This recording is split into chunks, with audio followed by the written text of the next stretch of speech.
I've heard this album commented on as disappointing in comparison to the previous collaboration of Eno and Byrne in 1981, My Life in the Bush of Ghosts.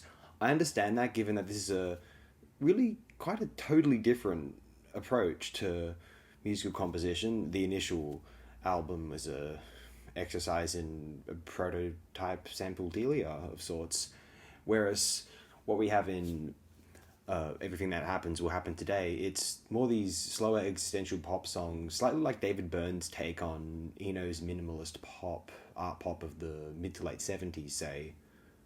I really like the existential content on here. It reminds me, and especially coupled with, I often, I tend not to couple album art in with the product of the album, although obviously with people like Eno and Byrne, you think they are being very considered and conceptual, so you decide to maybe take it into account, and considering it does appear to reflect some of the lyrical content on this album about wanting a home, about wanting to feel safe, secure, and relaxed, and the inability of one to feel that way, and if people with the royalties of Eno and Byrne don't feel that way, then who can? And it's a moment of like almost supposed solace circa 2008, the later 2000s, late 2000s optimism, early 21st century optimism. Remember that? Now here's the thing. My Life in the Bush of Ghosts, it reminds me of, there's a brilliant picture book by this genius author in Australia named Jeannie Baker, and Jeannie Baker has this picture book called Window, and in Window shows the progression of the exterior of a child's bedroom window looking over the backyard and the surrounding suburbs in this, it's in Melbourne or Australian suburb, and it depicts it's a glorious indicator of how the Australian natural environment kind of became its own unique suburban aesthetic with, our little native creatures running about and birds flying through the sky. Obviously there's the kind of novelty of the child's interests, the boy's interests changing over the years, dinosaurs to astronauts to whatever. But then there's also this, eventually it culminates in he leaves, he packs everything up, the room's abandoned, and then we cut to a new house, and he's in a house of his own with his newborn child, his bride, and this is overlooked, this new property, and they're developing all this stuff over farmland, and it's repeating. And on the one hand, there's this very comfortable, nostalgic feeling about the bedroom images, but at the same time, there's also this unease there. Visually, it's depicted as the degradation of the environment, and just there's a general crisis of being, an Australian settler in general, I suppose. That kind of the ghosts that weigh on you, in just simply enacting that out, right? There's an unease about suburban paradise, which the alleged suburban paradise, which as always, having grown up in it, and still living amongst it, frankly, Sydney.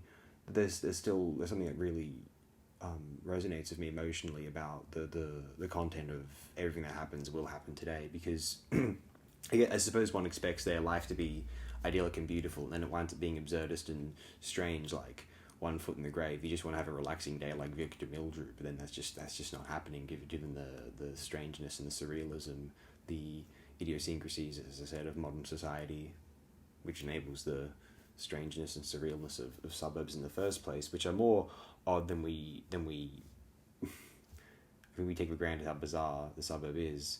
Someone like J.G. Ballard has often pointed out how strange and fascinating the suburbs are as a setting for genre or modern kind of existential fiction. Wonderful. I'm less impressed with the actual composition on this album. It's more of a Byrne album than an Eno album, people have claimed, and so this is what disappoints certainly the Eno fanatics. And those who aren't crazy about David Byrne's vocals, I've known a few, will not like this album. He's trying to do a sort of a soul thing. I like it because of the conviction, although I suppose those who... I can imagine someone not enjoying it, put it that way. Anyway, I wanted to keep this video brief. I adored this album, and I sometimes I feel like I'm one of the only people who appreciates it as much as to this extent, I'm sure there are others out there. I just feel as though there are certain expectations one has for this album based upon the artists who behind it, and I just they're not met. Fair enough. It's not what I would have expected from these guys as a proposed. Well, we would perceive it as a modern sequel to My Life in the Bush of Ghosts. And wow, doing what can you do with what that album did in '81? What can they do in 2008? And it's like it was almost a step backwards from what Eno was doing in '81, or with Byrne in My Life in the Bush of Ghosts was an Remain in Light and Fear of Music. Almost a step back to some like minimal tracks from Another Green World maybe, or Before and After Science. Not that those weren't beautiful and brilliant in their own right, but perhaps even more minimalist on My Life in the Bush of Everything That Happens Will Happen Today, and yet based upon not the artists, but the cover art and the title of the album, what this appears to be going for, the lyrical content, the conviction of its vocalist. I'm sold on a concept, and it has nothing to do with any expectations I have of the artists and their surrounding bodies of work. I just think it's this glorious exploration of the contemporary woes of a comfortable 21st century modern life. One of the most lucid and seemingly aware takes on contemporary privileged life that there has ever been thus far. One of the lovely albums of the 21st century, for my ears anyway. Thanks again, friends. Appreciate it.